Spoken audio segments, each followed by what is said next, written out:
Jusant is the next great game from Don't Nod Entertainment. Best known for Life is Strange 1 and 2, Don't Nod are masters in the world of narrative games, but they're trying something different with Jusant. It's a climbing game, full of all kinds of grappling-based puzzles, exhilarating athletic challenges, and engaging environmental storytelling. Thanks to Don't Nod and the folks over at Home Run PR, I received an early preview of the game, and I'm excited to share my thoughts about it with all of you. Unlike most of Don't Nod's games, Jusant emphasizes gameplay over narrative, so let's dive into that aspect first. As I said earlier, it's a climbing game, one that takes what has been a small feature in recent titles, like in Breath of the Wild and Death Stranding for example, and turns it into a primary game mechanic. Initially, I wasn't sure what I would think about this. Sure, climbing is great as a minigame, or a small piece of a greater whole, but how do you turn it into an entire experience in a multi-hour game? Fortunately, Jusant won me over very quickly.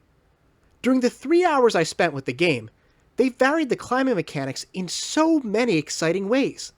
As you progress, you'll move from simply switching between footholds to wall running, swinging on your rope, and traveling along friendly, moving stones.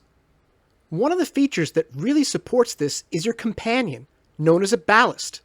At first, I was curious what the ballast's function in the game would be. Was he just there to look cute and contribute to the world building? The ballast does all of that and more. He's a key part of the gameplay, as he enables the player to revive and reinvigorate some of the natural elements of the landscape, like roots and vines, allowing them to reach places that they couldn't on their own.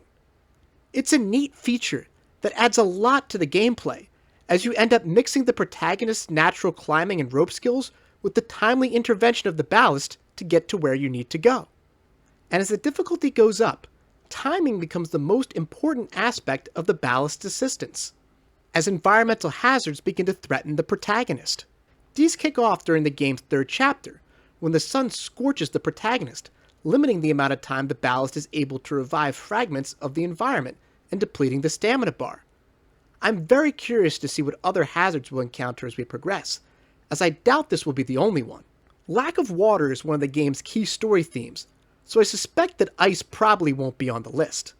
But I'm sure we'll have to contend with things like darkness and crumbling structures. Circling back to the stamina bar, managing it is one of the keys to success. You can't just fly up handholds haphazardly. You have to keep a close eye on your stamina, as much as you would during a Soulsborne game, honestly. As you consume stamina, part of the bar becomes blocked out, limiting your total. Setting your feet on the ground and stopping at certain checkpoints will build the bar back up. But if you're not careful, you might find the journey between rest stops difficult. It adds a great deal of strategy to the game, to these environmental puzzles.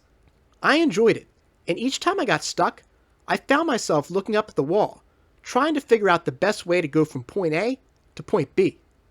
Now, as my subscribers know, I love when gameplay synergizes with the game's thematic priorities, as they did with Fall Out Porcupine's difficult minigames. Don't Nod definitely achieves that here with Jusant. During my first hour or so of the game, my hands got tired quite a few times, to the point where stopping between climbs wasn't just a break for the protagonist and his stamina bar, it was a break for me. By the end of the game's first level, I had gotten used to it, but for a while there, Jusant was a real workout. I loved this. It made the game feel so immersive, like I was actually climbing right along with the protagonist. This is such a difficult thing to accomplish for a game, but it's certainly something worth aspiring to, and Jusant really pulls it off. I can't wait to see how it comes off in the finished game, and once the difficulty ratchets up some more, I'm sure those workout-like feelings will come roaring back. Now, let's talk about the game's story. In the preview I played, Jusant doesn't have any spoken dialogue.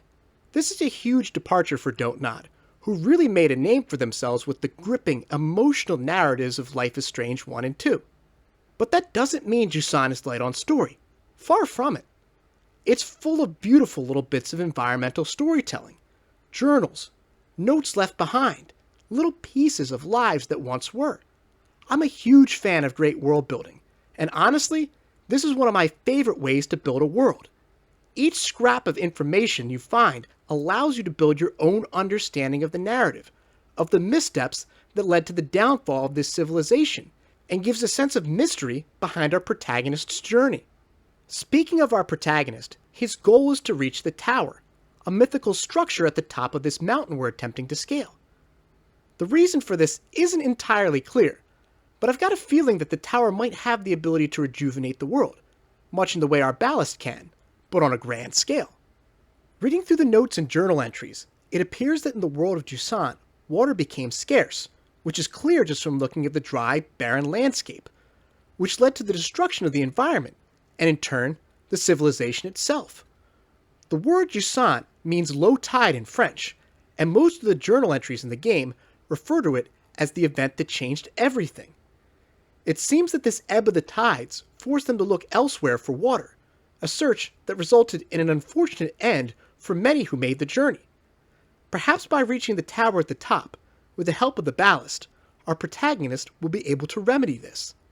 Interestingly, music plays a key part in the game, as blowing into seashells gives the player hints and auditory flashbacks to past events, while blowing into ancient horn-like instruments mark the end of levels, and the rejuvenation of larger parts of the desiccated landscape. Many of the journals use the term octave as a measurement of time. In music, an octave is the interval between one pitch and another with twice its frequency. This seems to be the way they denote a year, which is unique and appropriate given the importance that music seems to play into the narrative. And speaking of music, I'd be remiss if I didn't mention the fantastic soundtrack. I say it all the time, but in the absence of dialogue, you need a good, driving soundtrack, and Jusant's is fantastic. This piece, which played while I was in one of the game's most intense climbing sections, was probably my favorite, and gave me a nice boost of energy right when things were starting to get difficult. But there were many others I enjoyed, and I can't wait to see what gems we'll find in the full game. Overall, I am very excited for Jusant, more than I ever thought I'd be. Don't Nod, best of luck on the road to release. Jusant may be far different than your other games, but it sure looks like it's going to be another incredible entry to your catalog to me. Folks, if you'd like to check out Jusant for yourself, a free Steam demo will be available from August 28th to September 19th. Once the game is released, I'll definitely be reviewing it here on the channel. It's a really fun game, and I can't wait to see what the full version has in store for us. Thanks for watching. If you enjoyed this video, please be sure to like, subscribe, and consider supporting me on Patreon. To my usual subscribers, I'll see you guys tomorrow night, as I'll be dropping a video exploring a potential connection between Bee's dad and the cult. See you guys then.